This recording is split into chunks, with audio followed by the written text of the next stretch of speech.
วิธีសាស្ត្រក្នុងការរៀនភាសាចិនពីកម្រិត0ឡើងទៅអ្នកសិក្សាមួយចំនួនតែងគិតថាសិក្សាភាសាចិនពិតជាលំបាកអក្សរចិនពិបាកសរសេរមិនដឹងថាសរសេរយ៉ាងម៉េចពិបាកក្នុងការបញ្ចេញសំឡេងតើគួរចាប់ផ្ដើមសិក្សាពីចំណុចណាមុនទៅខ្ញុំនឹងចែករំលែកនៅបទពិសោធន៍របស់ខ្ញុំក្នុងការសិក្សាភាសាចិនជូនពុកម៉ែបងប្អូនទាំងអស់គ្នានៅក្នុងវីដេអូនេះសូមរំលឹកផងដែរថា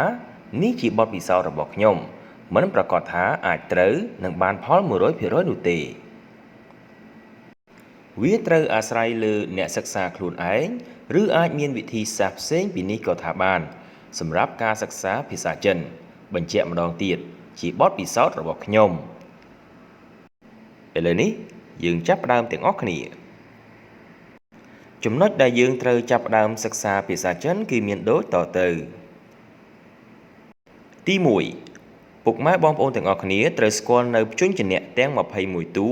និងស្រៈទាំង36តួនៃ Pinyin ភាសាចិនបងប្អូនច្បាស់ជាសួរហើយថាតើហេតុអ្វីចាំបាច់ត្រូវស្គាល់ព្យញ្ជនៈនិងស្រៈការស្គាល់អំពីព្យញ្ជនៈនិងស្រៈនៃ Pinyin ភាសាចិនវាអាចជួយឲ្យយើងកត់ចំណាំសម្រាប់អាននៅពាក្យដែលយើងបានសិក្សាឬអាចអានពាក្យដែលមាន Pinyin រួចជាស្រេចឧទាហរណ៍ពាក្យសៀវយើងមើលអក្សរខ្មែរដែលយើងកត់ចំណាំមិនប្រកាសថានរណាក៏អាចអានពាក្យនេះត្រូវដែរក៏ប៉ុន្តែបើសិនជាអ្នកសិក្សាបានស្គាល់ច្បាស់នៅព្យញ្ជនៈនិងស្រៈគាត់អាចប្រកបចេញគឺអ៊ីអាវយ៉ាវស៊ីយ៉ាវសៀវសំឡេងទី3សៀវសៀវពាក្យនេះមានន័យថាតូចមួយវិញទៀត Pinyin ត្រូវបានគេប្រើប្រាស់សម្រាប់វាយពាក្យដែលយើងចង់បាននៅក្នុងទូរស័ព្ទដៃឬក៏កុំព្យូទ័រឧទាហរណ៍ពាក្យសៀវដដែលឥឡូវយើងមើលឧទាហរណ៍ខាងក្រោមរូបទាំងពីរនេះគឺយើងវាយ x i a o មានន័យថា e ao yao si yao xiao នោះវាបញ្ចេញនៅពាក្យសៀវឲ្យយើងជ្រើសរើសដោយឡែកយើងវាយជាភាសាខ្មែរសត្រីស័ព្ទសដាក់ស្រែនិងវវាមិនចេញពាក្យសៀវឲ្យយើងនោះទេចំណុចទី2យើងត្រូវយល់ដឹងពីការប្រើប្រាស់ស្រៈនិងព្យញ្ជនៈនោះផងដែរតើហេតុអ្វីចាំបាច់ត្រូវយល់ដឹងពីការប្រើប្រាស់ស្រៈនិងព្យញ្ជនៈនៃ Pinyin ភាសាចិនអ្នកសិក្សាមួយចំនួនអាចនឹងអានខុសនៅពាក្យទាំងនេះប្រសិនបើមិនបានសិក្សាពីការប្រើប្រាស់ស្រៈនិងព្យញ្ជនៈនោះទេឧទាហរណ៍ពាក្យខាងក្រោមនេះគឺអានថាយ៉ាងម៉េចទៅអក្សរ y និងអក្សរ u តើអានថា u ឬក៏អានថា u បាទពាក្យនេះមានន័យថាត្រីពាក្យនេះយើងអានថា u មានន័យថាត្រីពាក្យនេះគឺគេយកស្រៈ u មកអានហើយត្រូវមានការផ្លាស់ប្ដូរដោយលុបសញ្ញាចុច2ចោលហើយបន្ថែម y ពីមុខនៅពេលដែលគេប្រើដើម្បីសរសេរជា Pinyin ដូច្នេះហើយនេះជាហេតុផលដែលយើងត្រូវសិក្សាអំពីការប្រើប្រាស់ព្យញ្ជនៈនិងស្រៈនៃ Pinyin ភាសាចិនចំណុចទី3យើងត្រូវយល់ដឹងបន្ថែមអំពីតុងសំឡេងសញ្ញាសំឡេងនិងការដាក់សញ្ញាសំឡេងសំណួរច្បាស់ជាមានជាបន្តទៀតថាតើហេតុអ្វីចាំបាច់ត្រូវយល់ដឹងពីតុងសំឡេងសញ្ញាសំឡេងនិងការដាក់សញ្ញាសំឡេងនៅពេលដែលពុកម៉ែបងប្អូនទាំងអស់គ្នាបានសិក្សានៅចំណុចទី3នេះរួចដែលនិយាយអំពីតុងសំឡេងសញ្ញាសំឡេងនិងការដាក់សញ្ញាសំឡេងរួចបងប្អូនអាចស្គាល់នៅសញ្ញាសំឡេងទាំង4នៃភាសាចិនអាចបញ្ចេញសំឡេងបានត្រឹមត្រូវដឹងនៅទីតាំងនៃការដាក់សញ្ញាសំឡេងសម្រាប់ Pinyin ខាងក្រោមនេះបងប្អូនអាចសិក្សារួចហើយធ្វើការវិតម្លៃទៅមើលថាតើវានៅលើអក្សរមួយណាតុងសំឡេងនេះ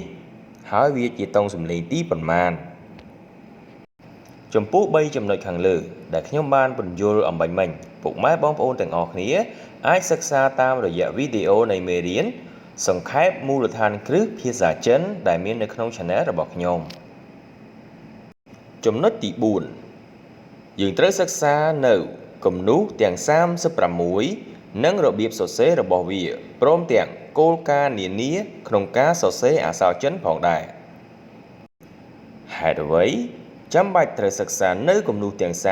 36និងរបៀបសរសេររបស់វា ព្រមទាំងគោលការណ៍នានាក្នុងការសរសេរអក្សរចិនអក្សរចិនកើតឡើងដោយការយកគំនូសផ្សេងៗគូសបញ្ចូលគ្នាទើបកើតចេញជាអក្សរគំនូសនីមួយៗមានរបៀបនៃការគូសរបស់វានៅពេលយើងយកគំនូសទាំងនោះមកគូសបញ្ចូលគ្នាដើម្បីឲ្យកើតចេញជាអក្សរយើងត្រូវពឹងផ្អែកលើគោលការណ៍ផ្សេងៗទៀតដើម្បីឲ្យអក្សរនោះសរសេរបានត្រឹមត្រូវចំពោះចំណុចទី4នេះផងដែរពុកម៉ែបងប្អូនទាំងអស់គ្នាអាចសិក្សាតាមរយៈវីដេអូនៃមេរៀនសង្ខេបរបៀបសរសេរអក្សរចិនដែលមាននៅក្នុង Channel របស់ខ្ញុំសរុបមកតាមបទពិសោធន៍របស់ខ្ញុំ4ចំណុចខាងលើនេះគឺជាមូលដ្ឋានគ្រឹះដ៏រឹងមាំសម្រាប់ឲ្យបងប្អូនអាចចាប់ផ្ដើមនិងបន្តសិក្សាភាសាចិនបានបងប្អូនត្រូវសិក្សាបន្ថែមនៅវេយ្យាករណ៍ផងដែរដើម្បីស្វែងយល់អំពីការប្រើប្រាស់ពាក្យនិងប្រយោគនានាត្រូវតែអនុវត្តឲ្យបានញឹកញាប់នៅការអានការនិយាយការស្ដាប់និងការសរសេរជាប្រចាំសូមថ្លែងអំណរគុណសម្រាប់ការយកចិត្តទុកដាក់របស់ពុកម៉ែបងប្អូនទាំងអស់គ្នាចំពោះការចែករំលែកនៅបទពិសោធន៍របស់ខ្ញុំសូមជូនពរឲ្យពុកម៉ែបងប្អូនទាំងអស់គ្នាមានសំណាងល្អនិងសុខភាពល្អជាចុងក្រោយសូមកុំភ្លេចជួយ Like Share និង Subscribe នៅ Channel របស់ខ្ញុំផងណាដើម្បីទទួលបាននូវមេរៀនថ្មីៗនិងចំណេះដឹងផ្សេងៗសូមអរគុណកុំភ្លេចចុចសញ្ញាកណ្ដឹងផងពុកម៉ែបងប្អូនទាំងអស់គ្នាក៏អាចធ្វើការទំនាក់ទំនងមកកាន់លោកខ្ញុំបាទផ្ទាល់តាមរយៈបណ្ដាញសង្គមខាងក្រោមដើម្បីទទួលបាននូវមេរៀនឬឯកសារនានាដែលពុកម៉ែបងប្អូនត្រូវការជាចុងក្រោយសូមអរគុណម្ដងទៀតសូមជម្រាបលា